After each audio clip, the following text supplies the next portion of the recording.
Welcome, everyone. Welcome to May's episode of African Echoes, where guests will join myself on a one day on a monthly basis, similar to our question profile side chats, which we ran last year for a bit. In our second episode of African Echoes, it's my pleasure to be joined by my long-time associate, Kendall Reinders, who were also a keynote speaker at X Day back in Feb. Welcome, Kendall. You muted, Kendall. Always in preparation, right? There has to be one thing. You get one thing that goes wrong. Thank you, Sean. Exactly. So for our guests to get to know you a bit better, and I mean, obviously, I can also get to know you a little bit better. I'm going to ask you a simple question. And the question I'm going to ask you is, what are you binging at the moment? Sure. I'm glad you didn't ask TV binging specifically, but I'm going to give you an example of both because I think we're all binging a lot. There's a lot of content out there at the moment. From a TV perspective, I'm busy watching Psych. I don't know if you've watched it. It's a lot of fun. It's like an adaptation of Sherlock Holmes, but it's a lot less serious. So I really like Sherlock Holmes, but I'm enjoying the less serious nature of it. So he's quite funny. He pretends to be a psychic, but he's actually just very good at like deductive reasoning and observation. And then yeah, there's a few other things that I'm binging, but I maybe won't mention from a social media perspective. You know, TikTok is very addictive. I don't think that qualifies as binging. It is. I think it does. Yeah, and I mean, it's like, it sounds a lot like Mentalist. I mean, I haven't watched Psych, but it sounds interesting. Yes, it is very similar. I think they came out at the same time as well. Mentalist is again more serious, and then Psych is really not serious. Very funny, yeah, the way that it's done, but I enjoy it. Awesome. Then maybe just for me to get a little bit of details out of the way before we can jump in, Kendall. So we run the African Echoes on a monthly basis, generally on a Thursday at 2 p.m. It's live on my LinkedIn profile as well as on Question Pro's X feeds and YouTube channel. And please, if you're joining this call, please drop us a comment. We'd be happy to make you part of a conversation. So you might be asking, what are we talking about today? So today we'll be hearing from Kendall. Kendall, who's an independent consultant at Kuwaita since the beginning of the year. She's a 2023 Green Book's Future List honoree. She's a business coach, and she's also joining me next week at the Shamra conference, where we'll be discussing a paper. So Kendall, maybe my first question to you is, what's the purpose of Kuwaita? What is Kuwaita? Also a good question, and it's always difficult to put your thoughts together when it links so directly back to your purpose or your mission in life. So I went through a bit of a journey last year to identify my life purpose, and if anyone hasn't done it, I do recommend it because it's quite eye-opening. You actually map out all of your attributes and your passions and your expectations, etc. And when I was going through the process of the journey, it was quite interesting because I looked at what really fulfills me from an energy perspective, and what does that is tapping into potential. So whether that is the business potential, the client or customer potential, user potential, or employee potential, it really just is uncovering and tapping into what already exists in most of the places. Um, I'm quite passionate from an employee perspective in like motivation and yeah, really driving outcomes with people because there's so much that we can do in business, and that's really the purpose of what I'm doing at the moment. All of the consulting that I do, it looks at all of the potential that exists in the entire ecosystem and then identifies ways to actually optimize that and really uncover it and bring it to life. And that's what fulfills me, and that's the reason why I really started doing it. I suppose one of the differentiators in how I approach it, because I think a lot of people rightly are focusing on that. One of the key differentiators that I often bring in is my passion for neuropsychology and psychophysiology. So, what's actually happening internally in the body or in the brain when we build or design experiences, from an employee through to a customer. through to everyone, basically. Yeah, I mean, it sounds fascinating. I mean, I myself have never really gone into the neuro. I think the last time I had neuro was at varsity. But I mean, obviously, that's a very specialized field and very powerful if you really understand it and how it influences people's behavior as well as with cognitive psychology. So, yeah, I think it's quite Mm. interesting what you're doing. Um, Yeah, I really enjoy it. yeah, and I mean, for me, it sounds interesting.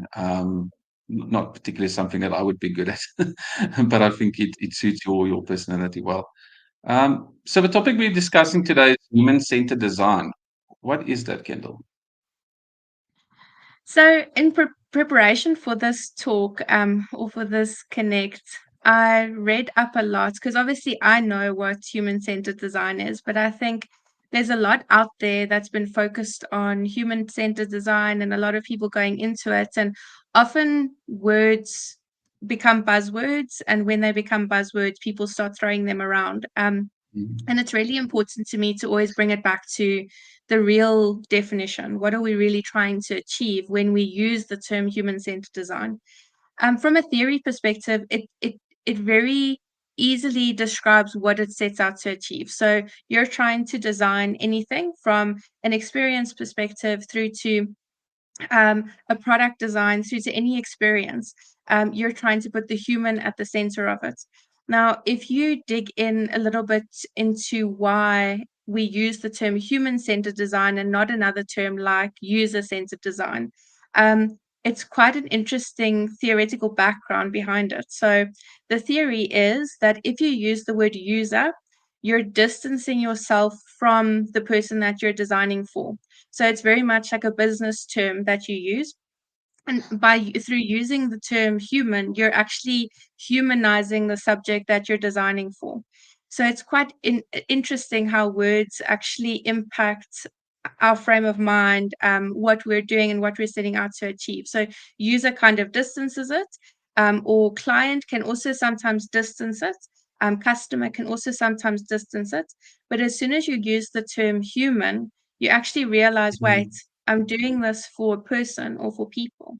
Um, from a stepwise approach perspective, it's quite grounded in empathy or in understanding the full holistic picture of what a person is going through, what the humans that you're designing for are going through. So you really start with understanding needs, going through the experience. So if you're redesigning an experience or designing a product, you really go through the needs, identifying the gaps, identifying what you want that outcome to be, and walking the journey that the person that you're designing for walk. And then from there, you follow a very similar process where obviously ideation happens, etc., and testing, etc. But yeah, it's the term human that makes human centered design very different to all of the other design terminologies out there. Yeah, I mean, it sounds obvious when you're talking about it. That's what everyone should be doing. But I think, like you've mentioned, when you attach human to it, it just puts that little bit of emphasis on it so that you can really put it Yeah. at the center of your focus. So, I mean, maybe just for me and the viewers, what would be an example of a human-centered versus a human-centered design? Um, so before we go into the example, I also just wanted to mention, so there was an X talk that the CXSA hosted yesterday, and one of the ladies that joined was a behavioral economist, sorry.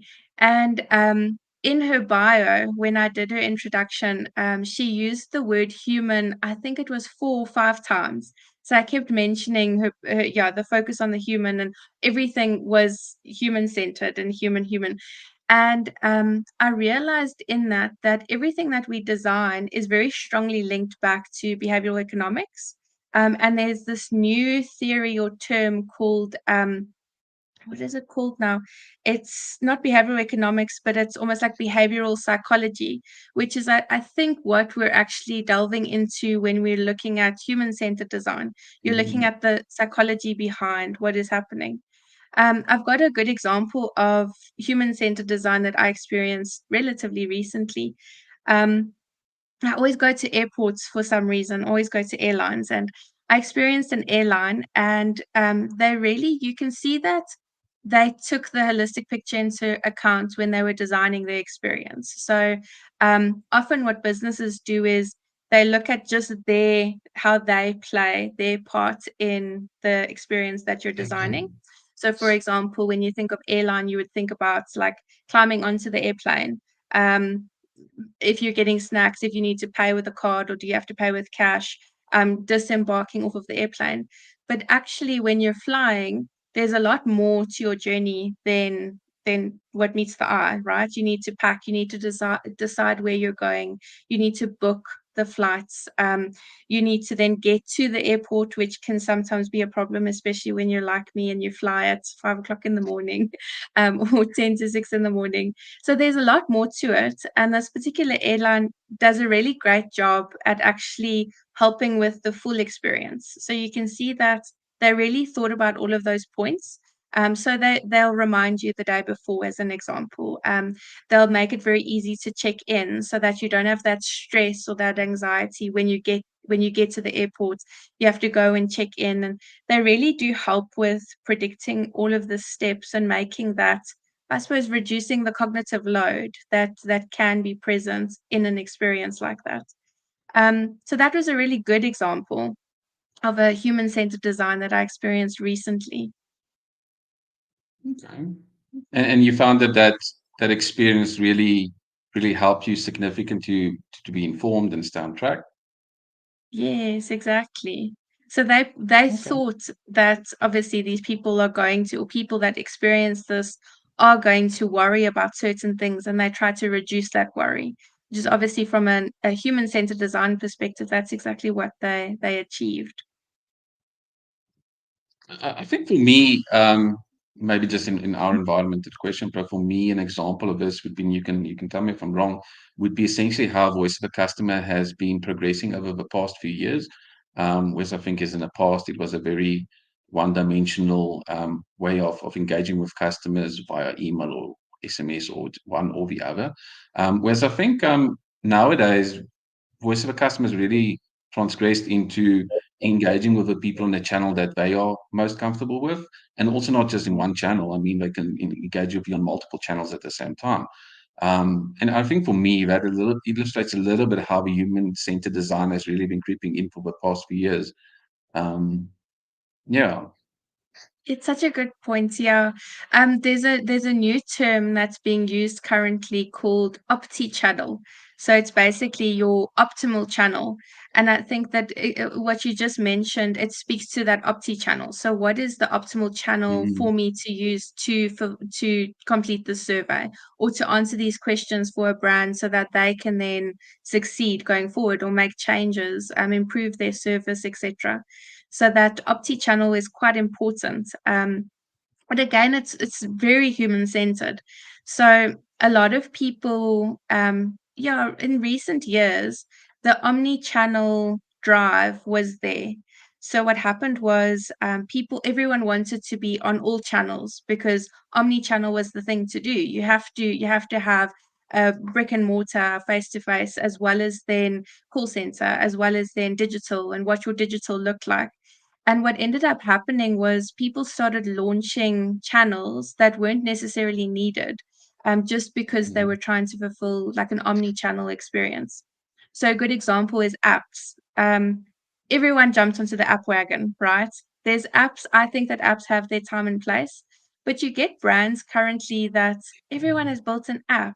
And I don't know, I have to scroll through on my phone like 5 different screens because of all of the apps that are on my phone. And some of these apps have no real that they don't really have a real purpose, except for the fact that the brand felt like they needed an app because that's what you do now. Um, if the app had a purpose and was making my life easier, that would be more human centered. But it was the way that I suppose I'm not sure how some of them come up with the need for the app. But it does come across as very, we need an app because everyone has an app. It's not very human centered. yeah, I mean, Yeah. I can agree with what you're saying. I've got an app which is for tracking my car. And the only thing that it does is it opens up an app, and then you're basically in a browser. So it's like it just bookmarks the web browser.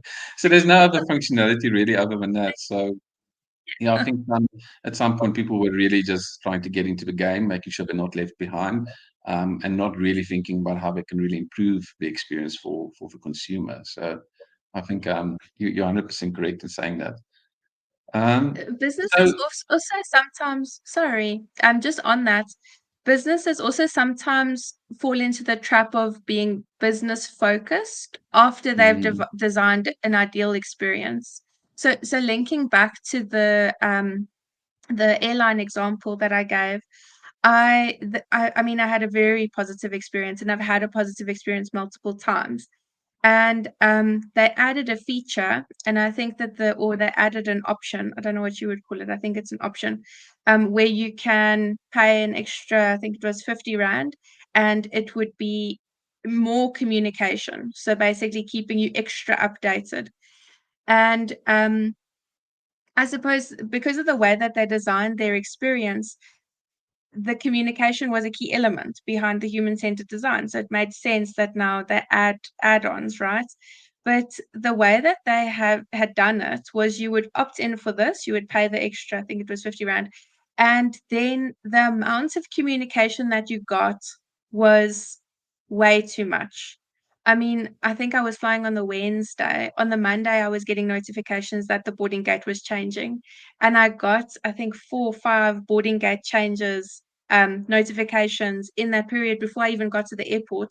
And it actually made me more anxious because I didn't then know. I was questioning, why is it changing so frequently, firstly, and then secondly, does it mean it's going to be cancelled? And then where do I actually go now because it's changed so much? And it's a very good example of a business trying to make more money and losing or focusing on that as primary rather than still maintaining that human design focus. So it's definitely a pitfall that businesses can easily fall into, just to watch out for. Yeah, sorry, I just wanted to add that. no, because I think it makes a lot of sense, and I think I myself, if I get so many notifications, I'll also start thinking like, is my plane going to be there where I'm there? Just Yeah. because it's unnecessary anxiety that it creates.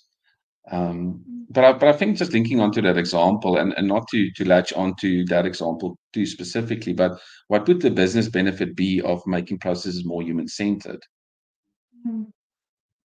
Um, Um, I think the quickest one to mention is obviously the reduced operational costs. And for some, it might not immediately be like an immediate link that they think about.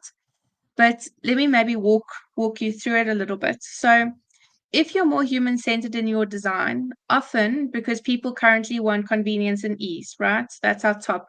We've got a lot of cognitive load. We don't have a lot of like executive functioning to use because we're so filled up just from a cognitive perspective, like our capacity is used up a lot.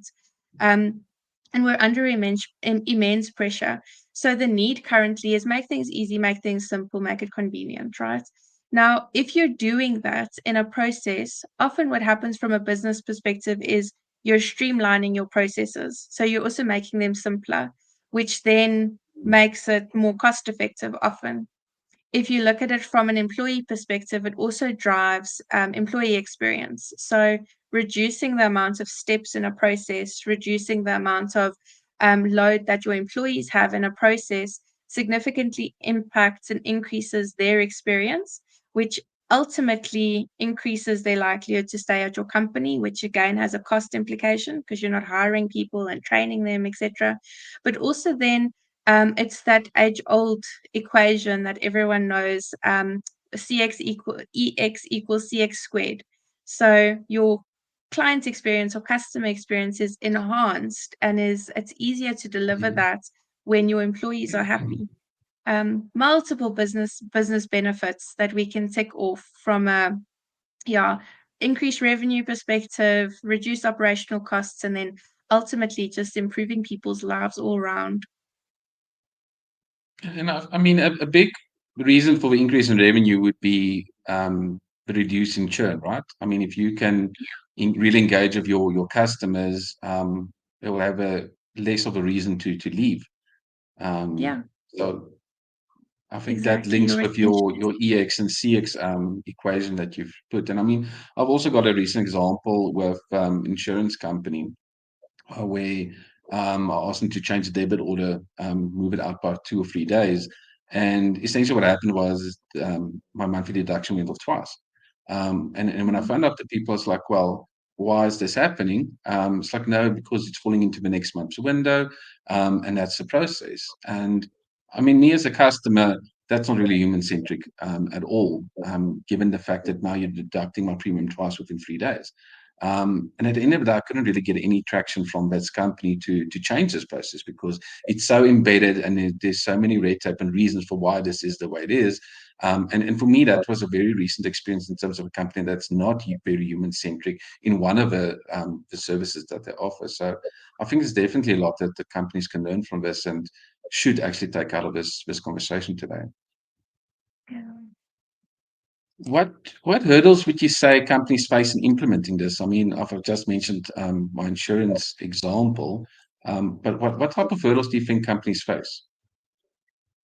So, and I think that's also why the topic of this conversation links back to those hurdles and actually overcoming them in achieving CX transformation.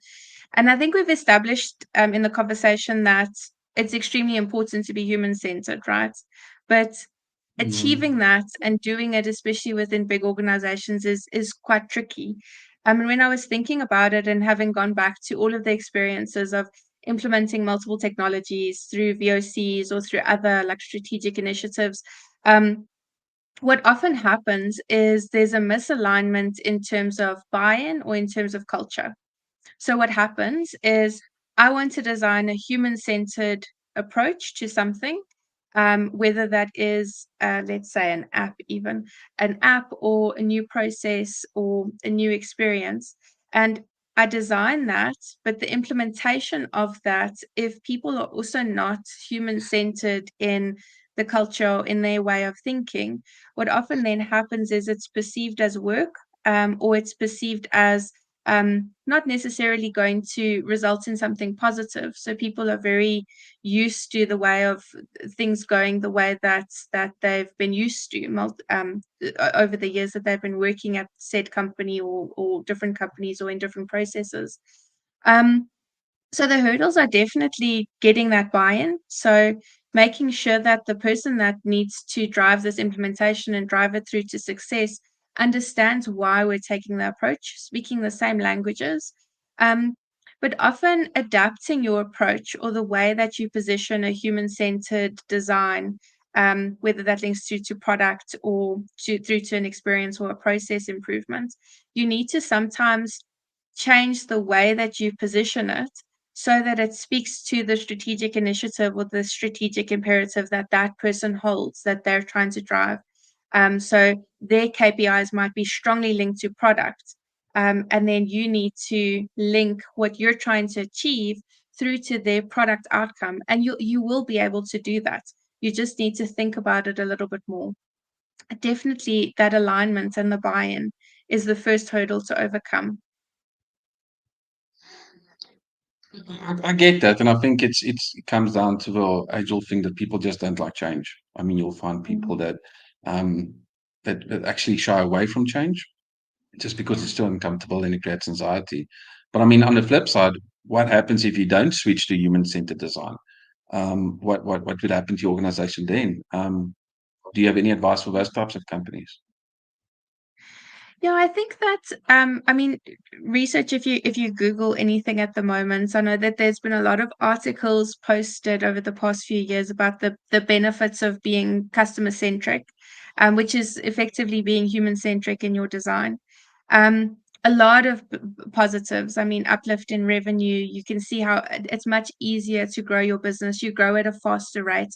So there's a lot that you would miss out on if you're not doing that and you're not thinking about the full process.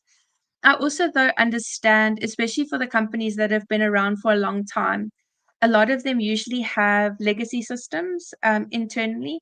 And because of those legacy systems, I mean, my husband is a software developer and he always explains to me how sometimes what happens is you build something and then someone else might join and build something else on top of that, or you add onto it.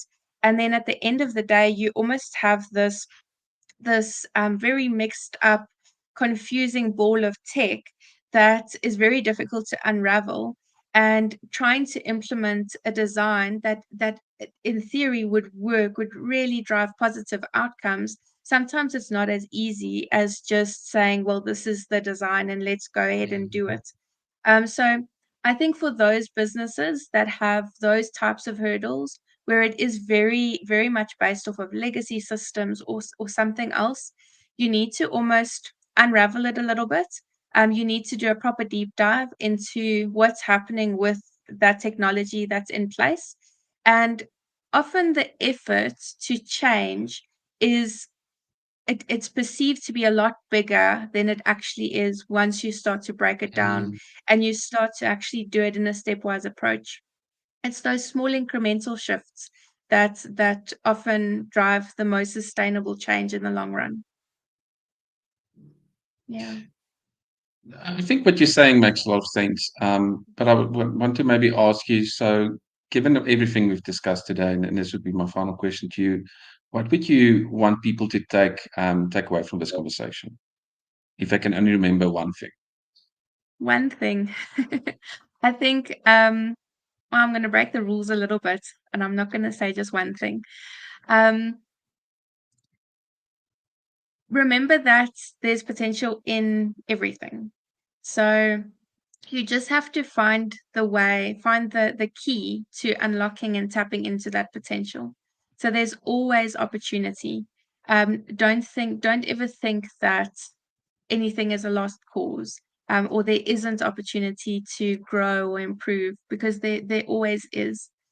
And then, yeah, focus on people. I think we need to really come back to, so I did break the rules a little bit, I'm giving two, but really think about the people that you're solving for, and humanize it. So shift away from using the word user as an example to using the word human, and really bring it back to the people that you're solving for and that you're designing for. And you, what would you want? What would you want people to take If I away? can add my 2 cents, it would be, with the ever-changing environment, technology really advancing at a rapid pace, the only one constant thing is humans. And at the center of everything is we are the users, we are the people that it's built for. And I think sometimes people really progress so far in one direction and really forget why we're doing certain things. And I think the human-centered design for me keeps bringing it back to the purpose. Why are we doing this? And how the humans are evolving and the needs are evolving, the technology needs to stick with it. So I think for me, it's a very powerful topic and something that a lot of companies should take note of. Um, that would be my 2 cents. Um, so thank you, Kendall. We out of time. So maybe just from my side and from all of our guests watching, thank you very much for joining this African Echoes chat today. I look forward to talking to you next week at Samra as well, where I think our next topic will also be quite exciting to share with everyone. And then I think just from my side, we'll have a African Echoes chat again next month. So look out for that in June.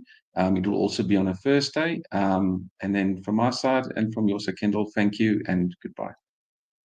Thank you, Sean.